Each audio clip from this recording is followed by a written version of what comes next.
So respected Chairman, Mukesh, distinguished representatives, delegates, ladies and gentlemen, I took this opportunity today and I have been given opportunity to discuss some of my notions which I have prepared in this paper.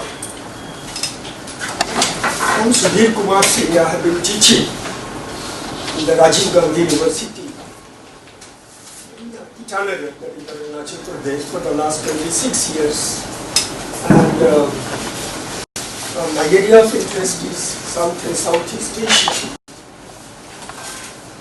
I have developed a paper on a very pertinent and important theme, that is the Vietnamese problem, which I consider is still, it is very relevant, because along with the successions of the different ideology that tripped up after the completion of the war.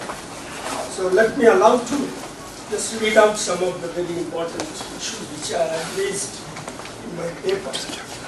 The title of my paper is The National Front for the Liberation of South Vietnam, NLF, Stage of Mass Mobilization. That this is the National Front for the Liberation for the South Vietnam, even though it is a post-colonial phenomenon, it is a testimony to the vibrant nationalist aspirations of the Vietnamese people. The 21 years, 1954 to 1975, the crisis was a vivid demonstration of their anti-colonial and anti-imperial struggle to achieve one Vietnam. The emergence of NLF transformed the course of the struggle into a permanent war against the US-backed Diem regime. The main objective of the United States involvement in the Vietnam had been the containment of communism as much as economic and strategic interest in Southeast Asia. The NLF maintained its own tradition of warfare and pattern of socio-economic emancipation of the masses. The success of the NLF is attributed to its political maneuver in motivating and mobilizing the Vietnamese people to work together against the United States and build a new United Socialist system. However, without mobilization, a mass-based revolution would not take off. The Vietnamese revolution was mass-based, but surprisingly, the bulk of literature associated with it, with some outstanding studies apart, viewed such mobilization myopically. Given the geographical, economic, political, psychological, and socio-cultural differences between the South Vietnamese, the NLF forces, how the front statically proved so efficient baffles historians even today. A good number of books have come up, mostly by Western writers, but are often biased. The perusal of their writings throws up an objective understanding of the NLF tensile strength, its strategy, and extent of success against powerful forces, and forms the content of the present study. Vietnam is a country, very important country in Southeast Asia, and from very beginning of its existence it suffered a repeated aggression and subjugation. It has to its credit a history of struggle and wars against the Chinese, the French, the Japanese, and the American forces. They arduous war they waged against them, but they never forgot that these people were alien ruling over them. Now, they rose time and against this alien domination and managed to establish their identities as a separate country within Asia. 19th century Vietnam, like other Asiatic countries, recorded Europeans vis-a-vis the Chinese, then Japanese, and in course of time, in order to meet the given problem, they developed their own traditional way to establish themselves or to organize themselves into a different organization under the banner. First it was ICP, that is Indo-Chinese Communist Party, thereafter Viet Minh, and finally at the time of their partition in 1900, after the Geneva Agreement of 1954, Vietnam was partitioned into the two parts, and North Vietnam and the South Vietnam, and it provided that the country should be reunited following the general elections in July 1956.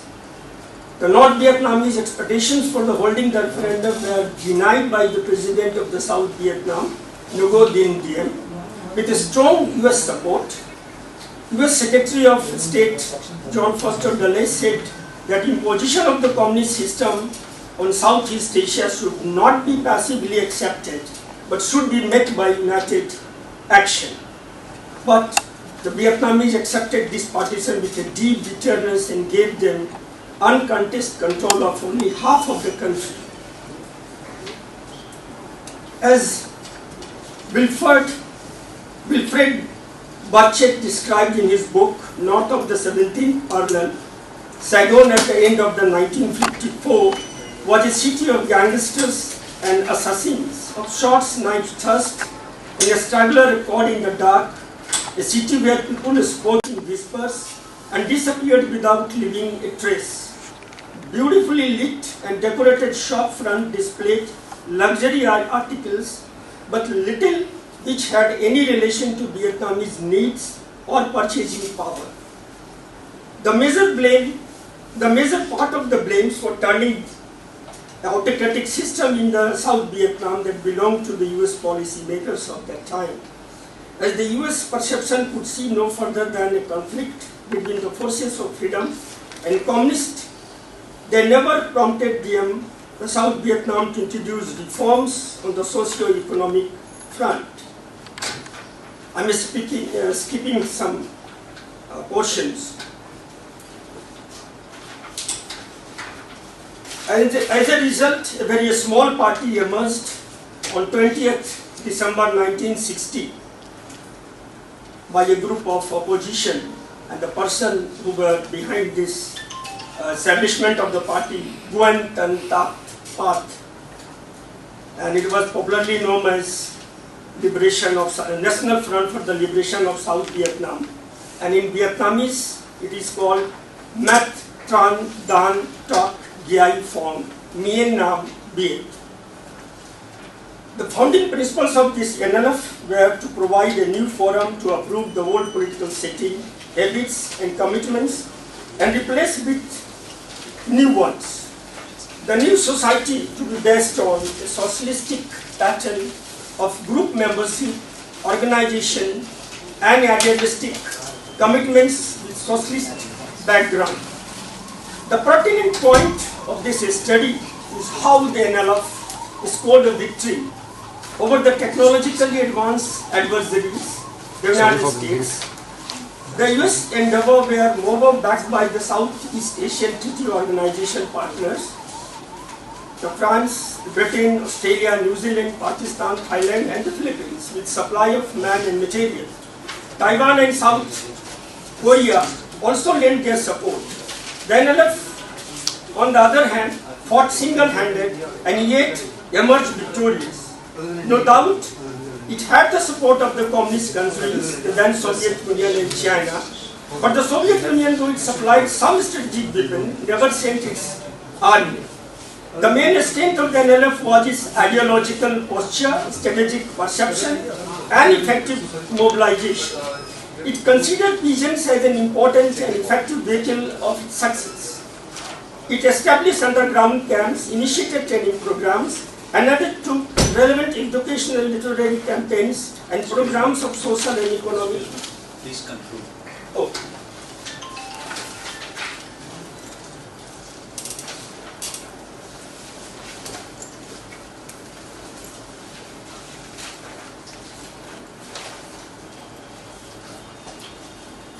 Vietnamese revolution might be said to have begun with the nationalism and ended with the communism. Two successive generations of Vietnamese fought for the national independence, but had achieved no success other than to keep the revolutionary spirit alive. Their failure, however, prepared the way for the NLF cadre, who finally emerged as liberators of the country.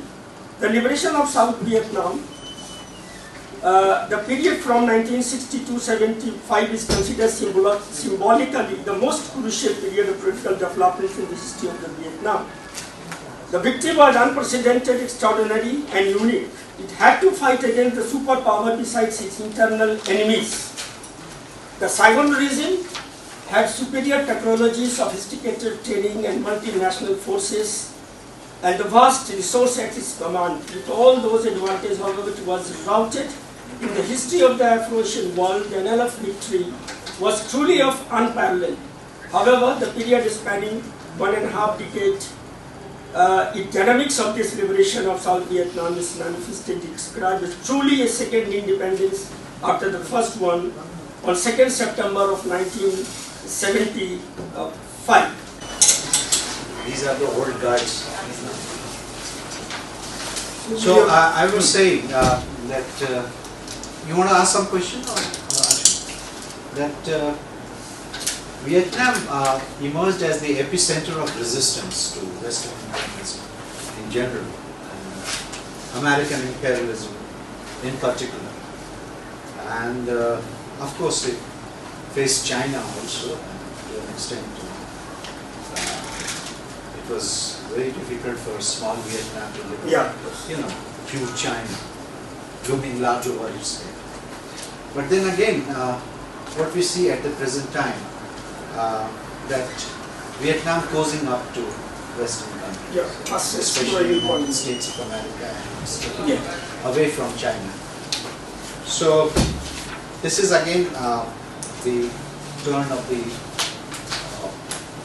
last century and first decade of the present century. A lot of upheavals went there. You took the name of John Foster Dulles. He was an out and out imperialist, and he was against any kind of third world national movements.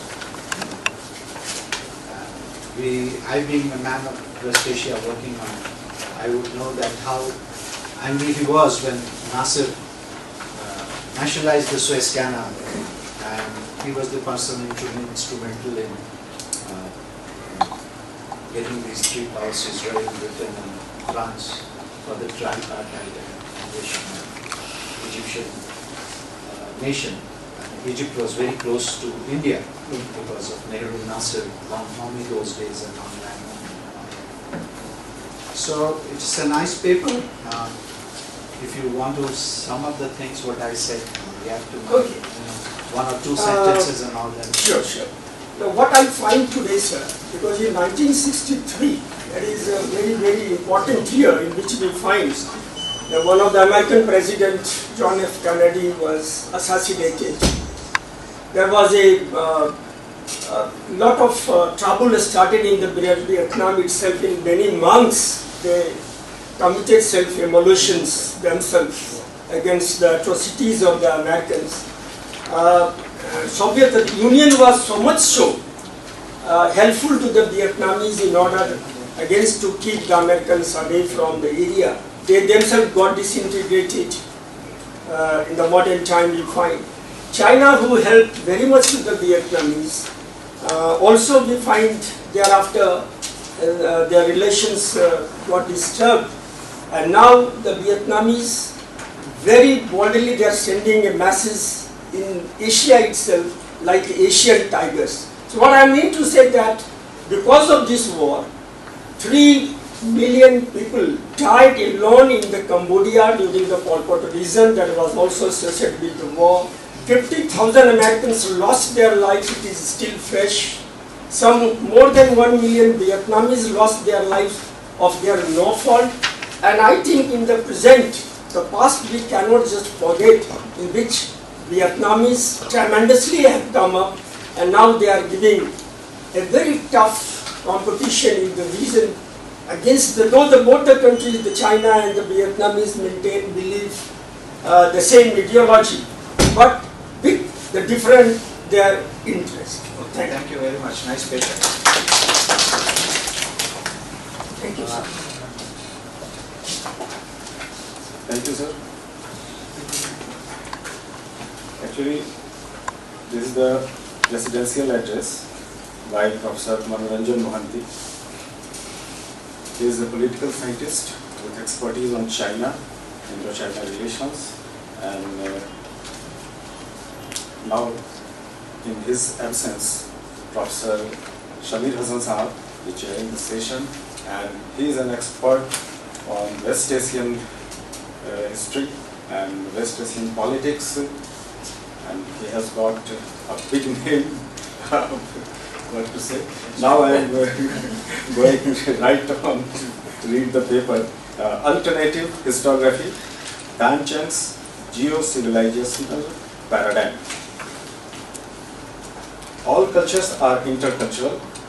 They have evolved through a process of interaction among people of different regions, especially neighboring regions, exchanging ideas and practices over time.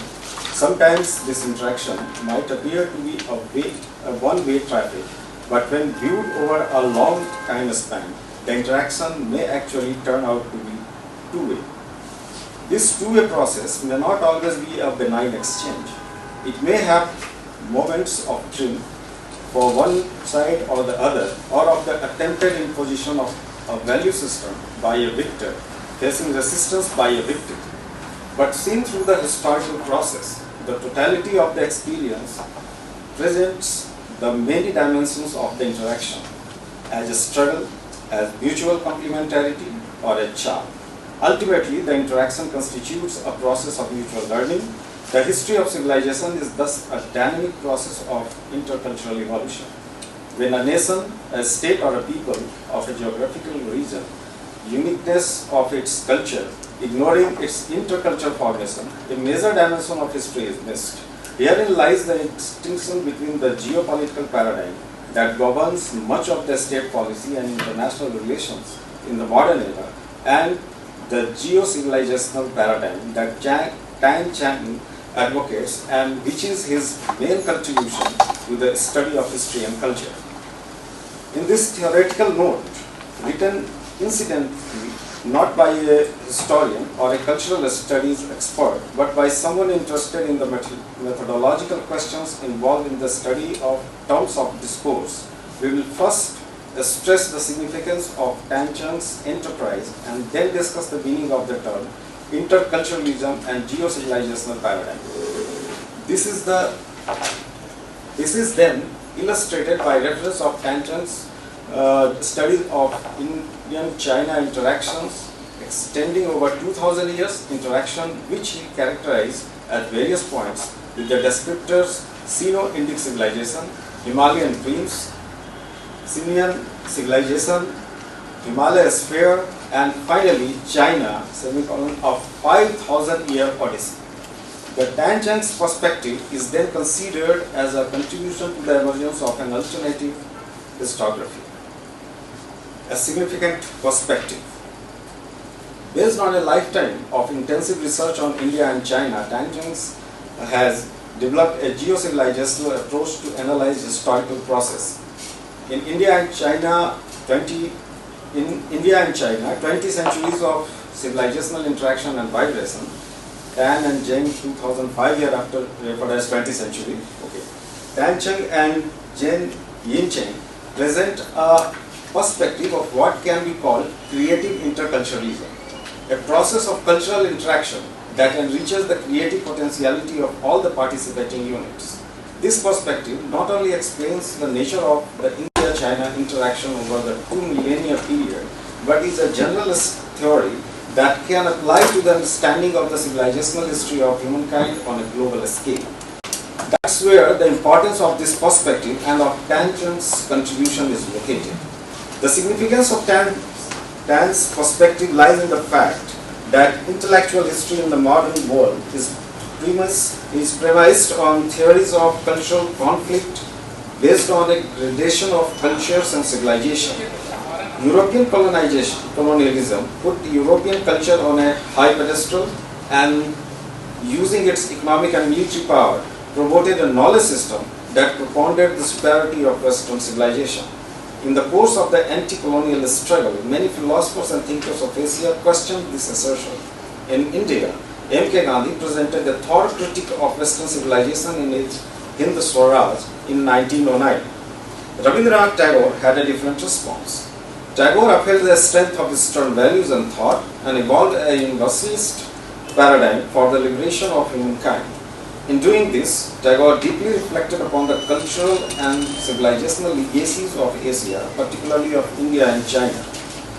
To institutionalize that reflections, he set up in China Bhavana for the study of Chinese culture in Vishwabharati University, Santiniketan, and invited Dan Yunsen to lead it. Dan Chand pursued the Tagore quest further, carried forward his father's vision, and delved deep into researching the historical interaction between India and China. His finding from his lifelong investigation was that India and China have engaged in a mutually enriching cultural interaction very different from the conquered relationship that produced the superiority of the colonial culture. This intercultural perspective challenges much of the colonial era literature and its subsequent versions. The theories of culture that informed the policies of the colonial regimes also influenced foreign and security policies during the Cold War. Max Weber's theory of the differentiation of cultural system that favored the growth of capitalism and those that inhibited it has been a dominating framework guiding the understanding of the modern era. Weber's work, The Religion of China and the Religion of India, showed how these two cultural systems possessed values and behavioral features which were in stark contrast with those of the Protestant societies of Europe. Therefore, according to the Bavarian framework, not only capitalist industrialization but also liberal democracy were unlikely to succeed in China or India, or for that matter in Eastern societies in general.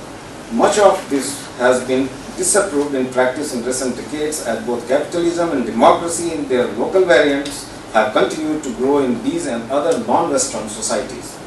As against the Bavarian theory of culture, Dan Chand's notion of interculturalism sees the plural and dynamic character of all cultures. One doesn't have to strain and reinterpret Confucianism to demonstrate that it is compatible with the capitalist entrepreneurial development underway in contemporary China. One doesn't have to trace the origin of capitalism to the evolution of Vaisya caste and the Baniya community in India. An alternative perspective on how civilizations evolved would enable one to capture such trends in society resulting from interaction from groups engaged in different trades in production process within a region or across regions within a country. Interculturalism can avoid the pitfalls of cultural determinism. I will go on the section on critique of xenocentrism, and then I will read out the concept of interculturalism and geocivilization, and then I will try to read out the last portion. During the Cold War, a formulation that drove the imagination of Western and particularly American academics as well as policymakers was xenocentrism. Xenocentrism, a term which was coined by the eminent American historian John King Fairbanks. China was believed to see itself as the Middle Kingdom. The literal English translation of the Chinese term for China, Zhongzhuo, considered itself as the center of the world and implying that it has a sense of superiority which is the rest of the world. The Opium War was waged by the British to destroy that sense of superiority and defeat Chinese resistance to Britain's opium trade and to establish British control over much of the Chinese economy. The Chinese Revolution, according to Fairbanks, was mainly a nationalist movement to regain lost honor. Dan Chang had presented a detailed critique of this whole argument on xenocentrism in a two-part article in China Report as early as 1973. Going into the genesis of the term Zhongguo, Pingjia, and Danju, and the terms used for foreigners, Yi, he refuted point by point the alleged hierarchical and non-egalitarian Sino-centric view of the external world, which, as he put it, had justified imperialist aggression on China and Cold War politics. Western imperialist aggression on also served the US Cold War politics, but thanks to the intellectual monopoly that the West enjoys, the Sinocentrism argument persists in the Western and laterally the global mind. Now that China has risen to the status of a world power, this notion is used by many to show that the Chinese rulers as well as the people had always had a middle kingdom complex. That notion provides the theoretical backdrop to the notion of a China threat, which many security analysts propound. Even Xi Jinping's call to realize the Chinese dream of rejuvenation of the Chinese nation has been put in the framework of Sinocentrism by Western analysts. Xi Jinping's active global policy after the 19th Party Congress of 2017, especially the Belt and Road initiatives, have been interpreted by many commentators as the reassertion of the Middle Kingdom complex, which is also subject of much debate.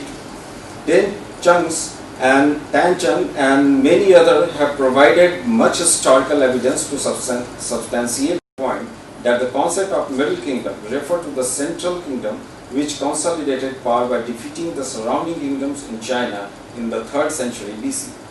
If interculturalism challenged the theoretical propositions governing colonial and Cold War discourses and policies, it is in fundamental opposition to the clash of civilization thesis of Samuel Huntington, which has guided the thinking of Western leaders during the era of globalization and post-9/11 mindset that governs US policy. According to him, the world has seen conflicts between princes, nation-states and ideologies in the past. In the future, it is likely to see the clash of civilization defined as the highest cultural grouping among people. Huntington talks about the civilizational fault lines that have become manifest between Western and Islamic civilization and the Confucius-Islamic connection that has emerged to challenge Western interests, values and power. Suffice it to say here that Huntington's thesis that Western civilization was bound to come into confrontation with the Islamic Confucian civilization betrays an extremely narrow concept of civilization with boundaries which according to him seem impregnable. The Huntington thesis has several assumptions about history which can be questioned. Politically, it may have turned out to be a self-fulfilling policy misguiding the US invasion of Iraq and Afghanistan and their global counter-terrorism operations, but already that phase of history seems to be waning. The emergence of many regional formations such as BRICS as catalyst of global transformation defies the civilizational fault lines that Huntington talked about. The decline of Western domination of the world is a historical trend not anticipated by Huntington, who had theorized on the bounty of the fall of the Soviet Union and the tide of global expansion of the market economy. As against the Huntington thesis, Tan Cheng presents a view of interculturalism that is based on the connected histories of peoples and the regions of the world.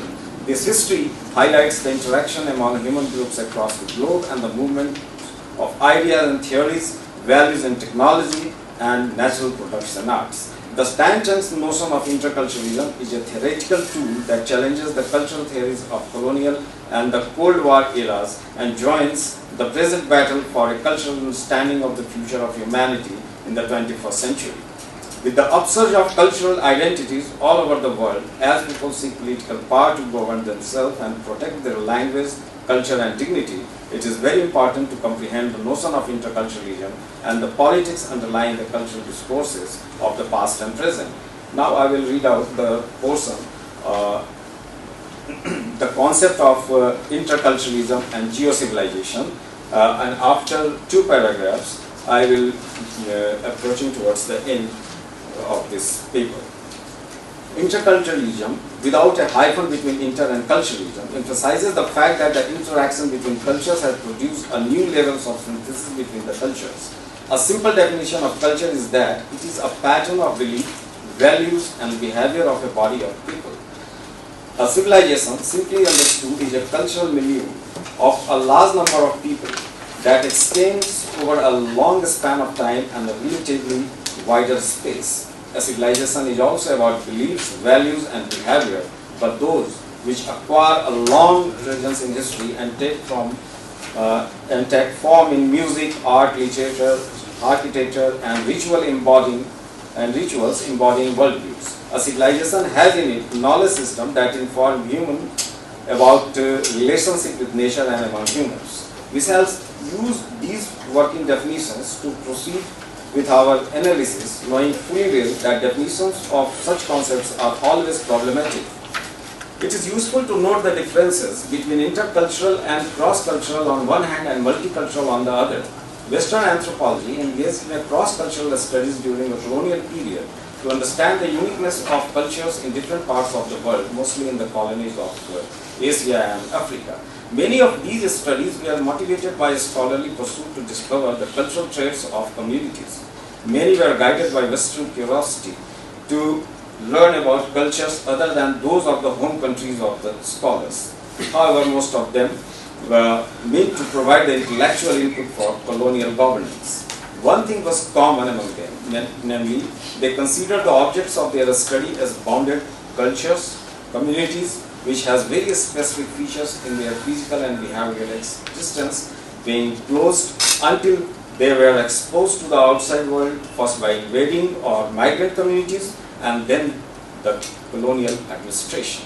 Cross-cultural perspective were pursued after colonies got independence and became an important exercise for policy making during the Cold War era.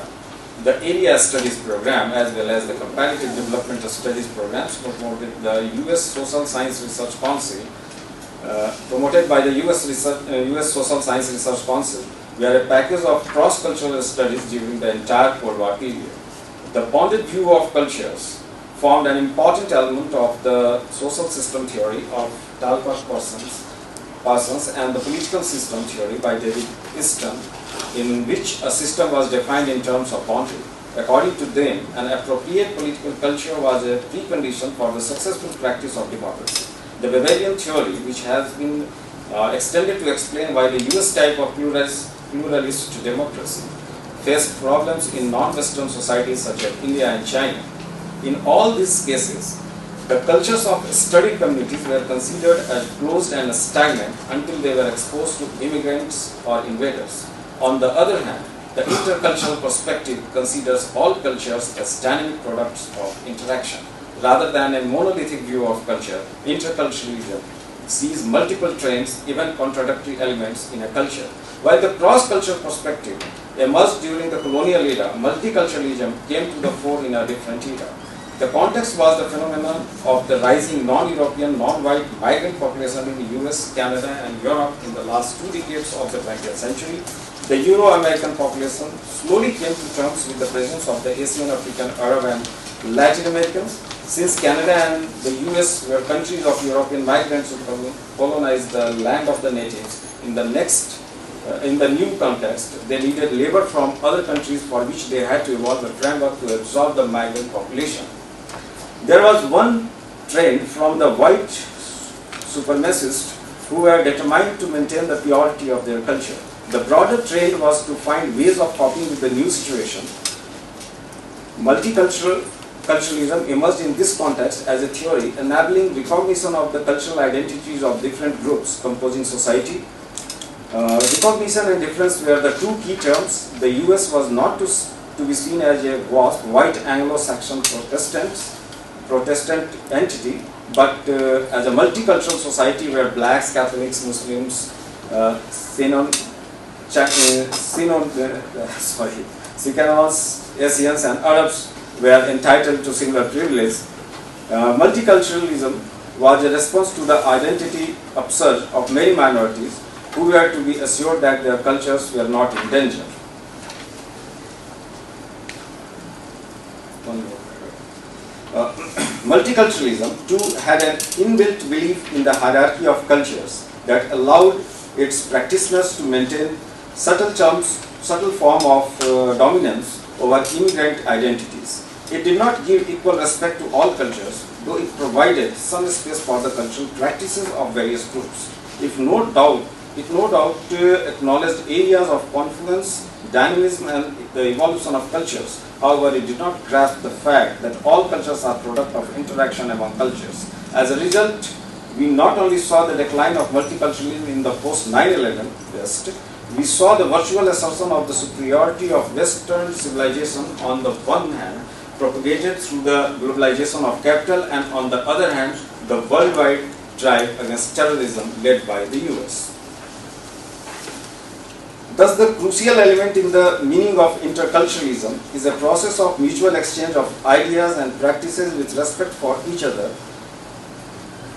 Note that this is the characteristic pattern of the 20th centuries of India-China interaction that Tan Cheng has analyzed. More importantly, interculturalism is an element of the civilizational perspective on human history. The human habitat is important in Tan Cheng's geo-civilizational paradigm, but as he puts it, it is not a horizontal spatiality, that is a spread in one direction backed by military power. It is a spatiality that is multi-directional and with each one influencing the other, and all gaining spiritually or culturally across regions. This is why, from Tan Cheng's perspective, countries like India and China should regard themselves as civilization states rather than nation states. This is the message from the 2 millennium long historical interaction between India and China. So I am skipping some of the pages and coming on to the last section, alternative historiography and recasting cultural questions. Tan Cheng's works belong to the developing field of an alternative historiography of China and India, which questions several established notions. For instance, China as a stagnant society until it was exposed to the West. Second, the modernization paradigm. Third, the periodization based on such parameters. And of course, fourth, the much paraded idea of xenocentrism. The new formulation on connected regional history in the evolving process of globalization during the past 200 years have enriched this further. The field of xeno-Indology, once pursued as separate area of classical studies in Europe, is now growing steadily, discovering interconnections among civilizations and challenging many popular notions, such as that of the Greek of India-China contacts from the 12th to the 18th century. They take the cultural turn in social sciences in the 1980s into a new realm, going much beyond, questioning the economic determinism of classical Marxism and the power of politics to redirect cultural development claimed by superpowers and rising nations. They present a comprehensive outlook of how civilizations have emerged in human history and of the current stage of civilizational development in different parts of the globe. Keeping these intellectual trends in view, we can derive several important premises for pursuing cultural discourse in the 21st century. First, all cultures have evolved in interaction with other cultures. Therefore, each culture deserves respect. India-China studies have shown how the two civilizations invited each other to reciprocally learn and grow. Zialing and Tan Cheng, among others, have asserted how the identity of each was shaped by the other. The interdependence of cultures is a historical phenomenon that can be applied to every part of the world. Invasions, crusades, colonialism, etc. do work to assign superiority to the culture of the victor. Adversaries' seminal contributions showing how colonialism created Orientalism to characterize Eastern peoples and their cultures was complemented by Ngui Wa Thiaw, who pointed out how colonialism reshaped the mind of the colonized and denied the subject even the right to name things. This trend of decolonization of knowledge is now substantiated by the alternative historiography of Tancheng and others. Their proposition is that the cultures of people everywhere must be taken seriously and with respect, acknowledging the linkage between one culture and another. Second, all cultures have plural, diverse, and even contradictory elements. Tancheng shows this by noting the effects of Buddhism on Confucian and Taoist practices and vice versa, varying from period to period and from place to place. The coming of Islam to Western China and of Christianity to Eastern China had their complex effects. How all of these interacted with popular religions and the culture of local communities, including what are today called minority areas, are a subject of much new debate over recent decades. This view contests Bavarian characterizations giving fixed characteristics hostile to capitalism and democracy, or Fairbank's concept of xenocentric worldview. Each country had multiple regional and cultural streams, each had by today's standards many humanist and democratic traditions, as well as many authoritarian, illiberal practices. China and India have not only glorious and valuable traditions, discoveries and inventions, but also oppressed social structures and customs, such as foot binding of women and untouchability. Third, civilizations and cultures have a history of continuous dynamics. Contrary to the near frozen stereotypes of Chinese or Indian civilizations, which many Western historians have presented, they were constantly absorbing new elements, improving production systems, rearranging social relationships, and finding new ways to cope with the natural environment. Much of this took place in response to interaction with other cultures, even more when regions and groups interacted with each other within a larger territory. Tancheng's thesis on interculturalism and his geo-civilizational paradigm, despite their historical grounding, have a strong normative dimension, as all social science researchers have. The tradition of historiography associated with Fairbank had normative dimensions, characterizing Eastern societies in particular ways to advance Western interests and policy perspectives. The geo-civilizational paradigm, however, frankly advocates dialogue among civilizations and peoples on the basis of mutual respect and mutual learning. Many Western scholars are currently advocating such dialogue. The project initiated by Ji Jinlin and Tancheng presents a huge challenge for historians and social scientists to investigate historical sources deeply and with objectivity, to innovate methods of discovery and analysis, and to fill many gaps that remain in the proposition. The yin-yang complementarity that Tancheng sees in the 20th centuries of interaction between India and China illustrates an alternative perspective on human history, from self versus other to self and self. The South African term in the Zulu language, Ubuntu, which I am because you are, which Mandela and Desmond Tutu revived as a framework of mutual living, conveys the same idea. Colonialism created the self versus other categories, creating the metropolitan values of Europe as the self and the colonies as the other. That has become the typology for reviewing several binaries in social science, social analysis. All ruling groups see themselves as self and the ruled as the other. The concept of modernization motivated the newly independent countries to become more like Europe and the US. The so-called social aspect process of Sanskritization meant lower castes becoming like Brahmins. This very method of hierarchical classification is under question all over the world. And the last paragraph of this address is, everywhere, all oppressed groups and regions are seeking self-realization and self-determination. Thus, the new historiography points at a new moment in the civilizational history of humankind, where history is being reconstructed with the aid of new methodologies and fresh theoretical categories. This new stage in the changing terms of discourse on global history has profound meaning for human future. To that process, Tancheng had made a monumental contribution.